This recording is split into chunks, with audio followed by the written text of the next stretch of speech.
പക്ഷെ കാറി കയറ്റുന്നവരെ നമ്മൾ സൂക്ഷിച്ചു വേണം. അവര് വിദ്വേഷം പ്രസംഗിക്കുന്നവരാകരുത് എന്ന് നമുക്ക് ഉറപ്പുവരുത്തണം. അതിനെതിരായി ചെറുത്തു നിൽക്കാൻ, പ്രതിരോധം സൃഷ്ടിക്കാൻ ഒരു മനസ്സുണ്ടാകണം. അതിന് കാപട്യമല്ല വേണ്ടത്. വോട്ട് നഷ്ടപ്പെട്ടാൽ വോട്ട് പോകട്ടെ എന്ന് വിചാരിക്കണം. തെരഞ്ഞെടുപ്പിൽ തോറ്റാൽ തെരഞ്ഞെടുപ്പിൽ തോറ്റുപോകട്ടെ എന്ന് വിചാരിക്കണം. മതേതരത്വത്തിൽ തൊട്ട് കളിച്ചാൽ വിട്ടുവീഴ്ചയില്ലാത്ത നിലപാടെടുത്ത് വാക്കു പറഞ്ഞാൽ വാക്കായി അതിന്റെ കൂടെ നിൽക്കണം. ഇരട്ടത്താപ്പ് പാടില്ല, കാപട്യം പാടില്ല. എനിക്ക് ഇവിടെ നിന്ന് നിങ്ങൾക്ക് തരാനുള്ള വാക്കതാണ്.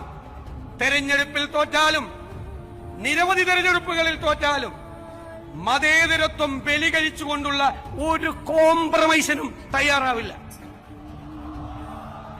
അതിനേക്കാൾ വലിയ വാക്ക് ഈ മഹാസമ്മേളനത്തിൽ വെച്ച് നൽകേണ്ടതില്ല. എല്ലാവരും ഒരുമിച്ച് നിന്നുകൊണ്ട് ഈ വർഗീയതയ്ക്കെതിരായിട്ടുള്ള വൻമതിൽ നമ്മൾ ഉണ്ടാക്കും. സ്നേഹത്തിന്റെ വൻമതിൽ, പാരസ്പര്യത്തിന്റെ, സാഹോദര്യത്തിന്റെ വൻമതിൽ.